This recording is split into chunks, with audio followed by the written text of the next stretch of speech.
السلام عليكم ورحمة الله. أهلا بكم يا أحلى وأغلى وأجمل متابعين ومشتركين مطبخ ماجي وجوجو. أهلا بكم في فيديو جديد.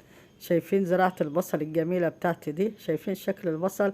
تحفة جميلة. والبصلة الواحدة طلعت 6 بصلات ما شاء الله، اللهم بارك بصراحة. وكان طعمه جميل، كلته مع الفسيخ أول يوم العيد ما شاء الله.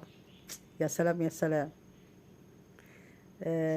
دي البصل زراعته بصراحة حاجة سهلة جدا ومش متعبة ولا أي حاجة خالص، ولا مكلفة ولا أي حاجة خالص. تمام. أنا كان عندي بصلة مزرعة لقيتها كده في السبت بتاع الخضار مع البصل، فقلت ايه كنت هرميها، بعدين قلت ايه لا استفيد منها. هي دي البصلة اهي، شوفوا كانت مزرعة ازاي ولها جدر، فقلت ايه اما ازرعها وايه واجرب واشوف. تمام. رحت جبت القصيص بتاع الزرع كان عندي، ورحت زرعتها فيه، وحطيت سقيتها مية، وقلت ايه طب هجرب واشوف ايه هتنفع ولا مش هتنفع، وهي تجربة. اوكي.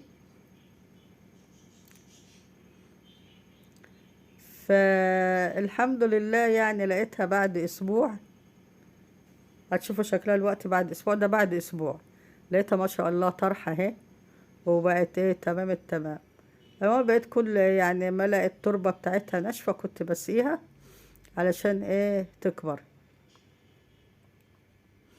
واهي ما شاء الله زي ما شفتها في اول الفيديو، طرحت وكبرت وبقت حلوة، كانت كل يوم تكبر تكبر شوية لغاية ما شفتها في اول الفيديو.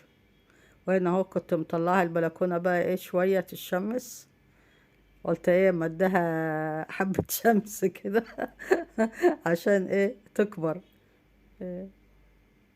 الزرعة التانية كانت عندي، وكده طريقة البصل، زراعة البصل خلصت. مع السلامة.